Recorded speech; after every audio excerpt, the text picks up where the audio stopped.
of my favorite parts of the kickoff every year is getting to celebrate somebody who came through our system, came through our program, and has done some pretty amazing things. Now, you are in luck because you probably, until this moment, did not know that the class of 1997 was, in fact, the most brilliant and talented graduating class to come through the high school.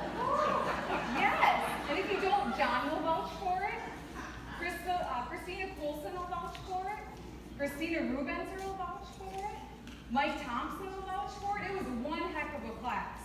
And so we are so fortunate to have the brightest of the brightest here with us today. Somebody I'm so proud to call a fresh classmate, to call a friend. We spent a lot of time on this stage together back in the 90s when the Tri-High Harmonics were up here at that time. Please welcome to the stage Jon Anderson, the Executive Director of the Pablo Center.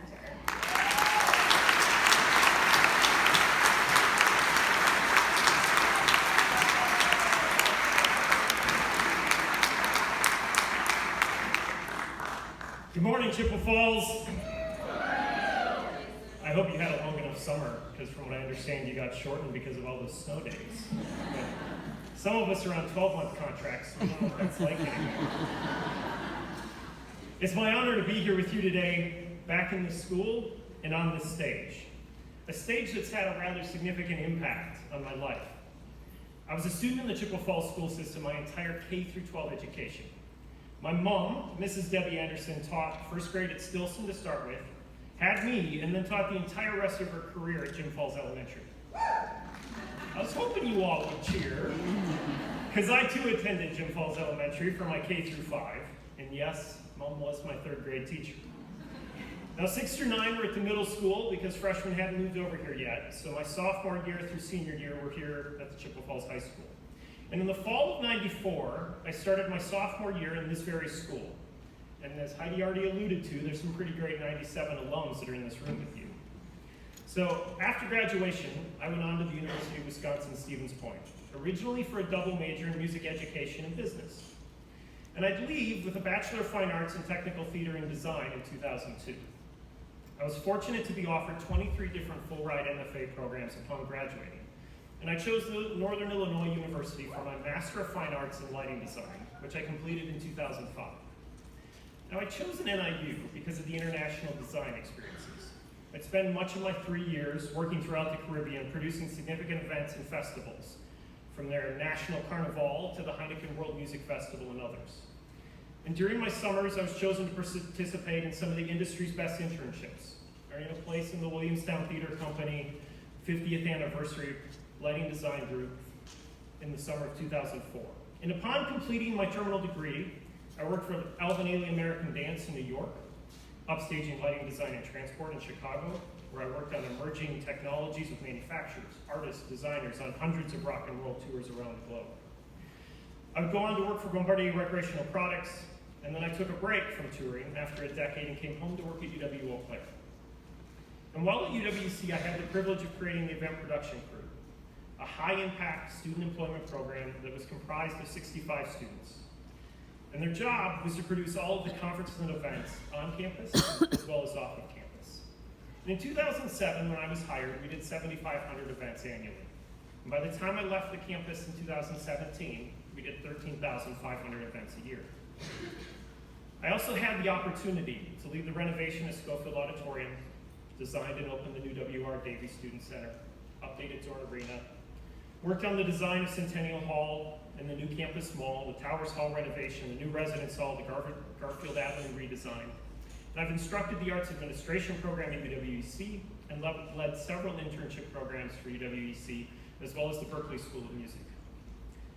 Now off campus, I've assisted the city of Altoona and the River Prairie event spaces, the city of Chippewa and the Riverfront Park and NSP hydroelectric dam lighting.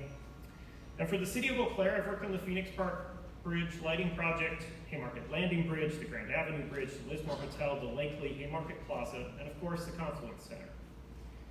And I've had the honor of serving as the production manager for Bon Iver for 6 years, from the spring of 2012 through the winter of 2017. And that included supervising a crew of 12 that toured with us and are part of the family, and provided the local crew of 60 crew members daily, supervising 2 to 5 semis on any given day, both internationally and domestically, over hundreds of venues across the globe. I'm also the production director of the Eau Claire Festival and the Boston Calling Music Festival, the latter of which is hosted on the Harvard Athletic Campus in North Boston.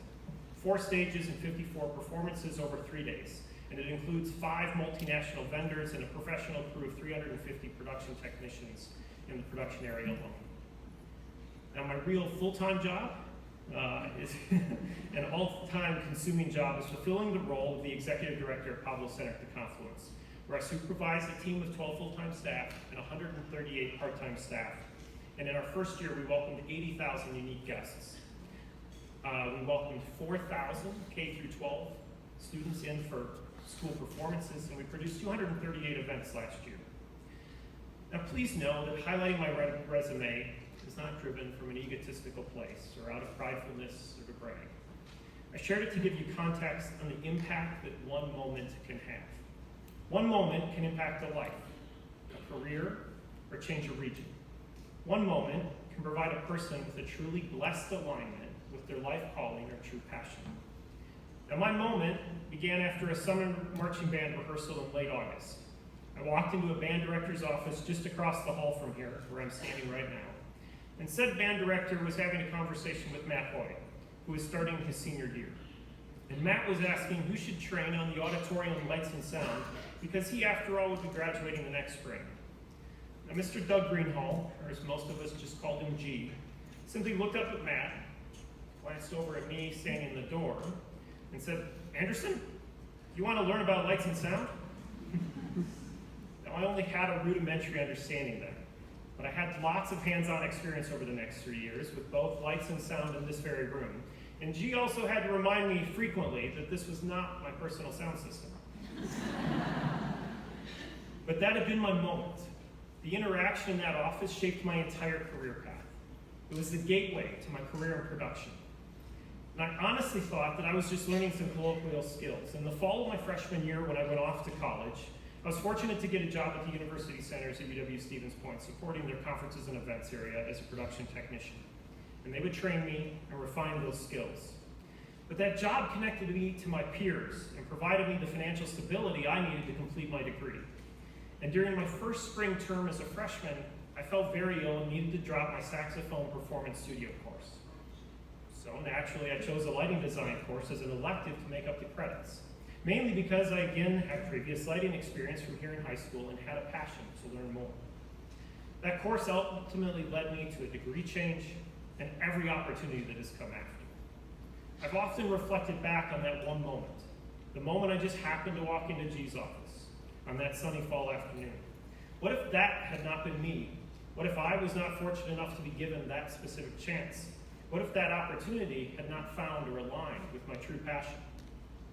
What if I never took that senior keyboard typing class that my mother forced me to take, and I'm grateful every day that she did?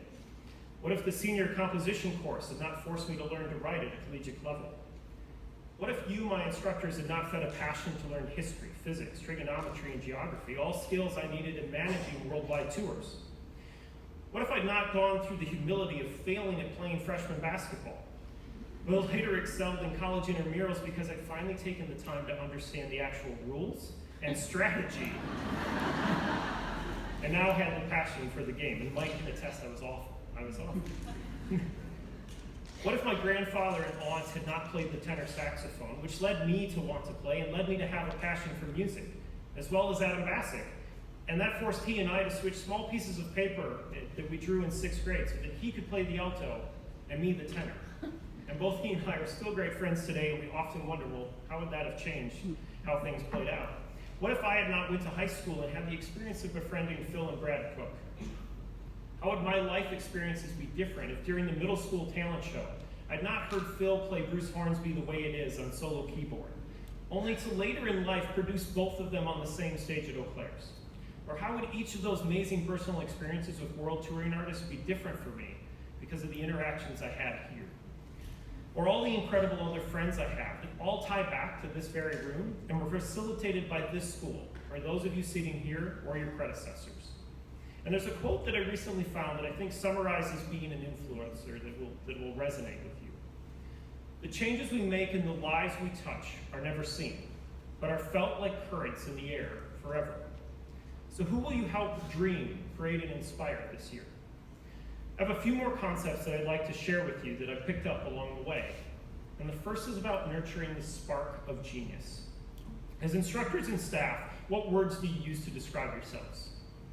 Do those descriptors change if you're talking with your peers, family, friends, parents, or students?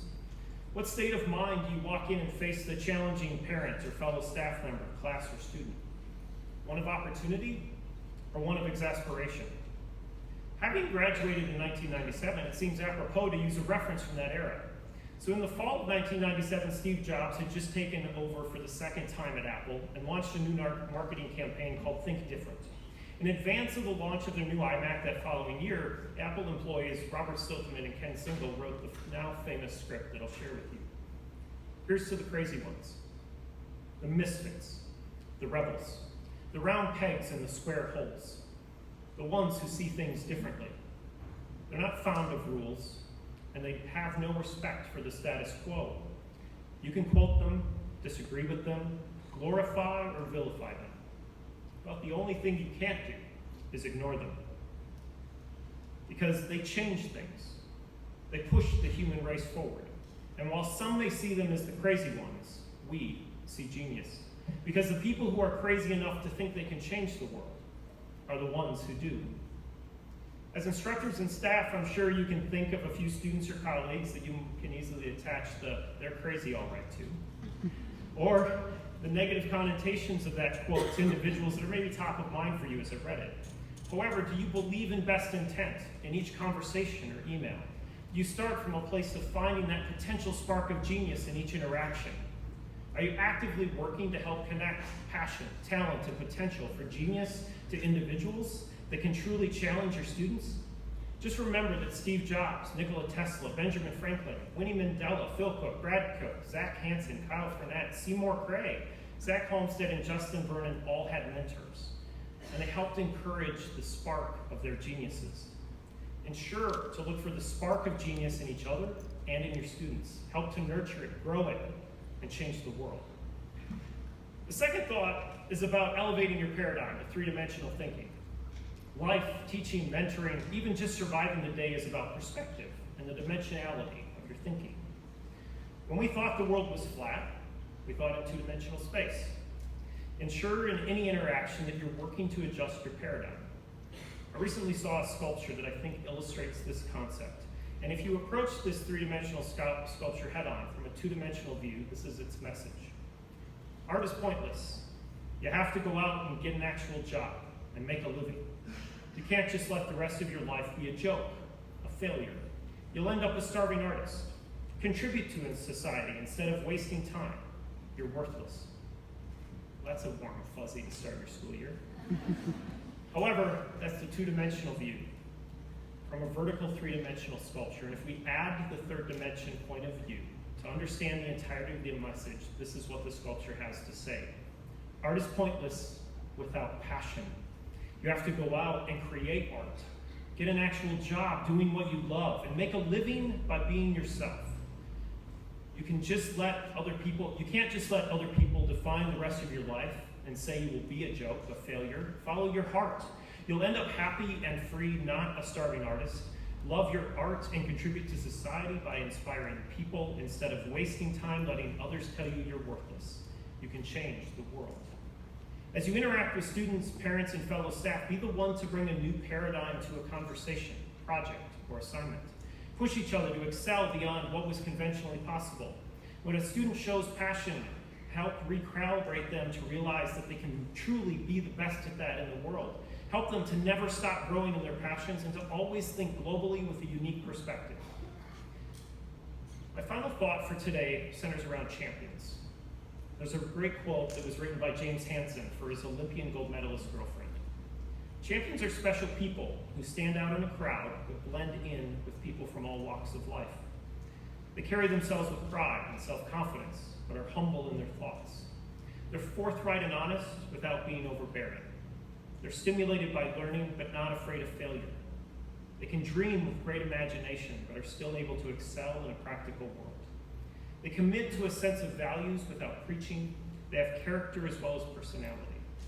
They're the ones who bring respect, courage, and integrity to our lives and set an example for our friends. They make the world a better place. Who are your own daily champions in your life? And who are your institution's champions? How do you recognize them? Do they even know that you view them as champions? With rising rates of suicide and mental health issues coupled with the high percentage of low to moderate income students, in what ways do you show one another that your students, that they are the champions? I want to be clear. I'm not stating that everyone should get a ribbon, but I do think that we each should take time to recognize our champions. It only takes a moment, and that moment could give the confidence to someone who truly needs it. If only one specific group of the population is recognized, then the perception becomes the reality in the minds around us of where the value is truly being placed. A life champion is a mindset that carries one throughout their successes and their failures. So find your personal and institutional champions and let them know that what they could be capable of. Because as instructors and staff, always be looking for the next champion and helping them recognize their strengths and their passions. Now approach this year with a new state of mind, actively looking for the spark of genius, encourage each other to shift your paradigms, and acknowledge all of your champions. Don't miss the simple magic moment where you might start an incredible journey for someone. Every day is a gift. Be kind, be genuine, be true to yourself, and tell those around you what they mean to you. It's my honor to speak with you today. I'm grateful to be an alumnus of this institution. Please remember to dream, create, and inspire.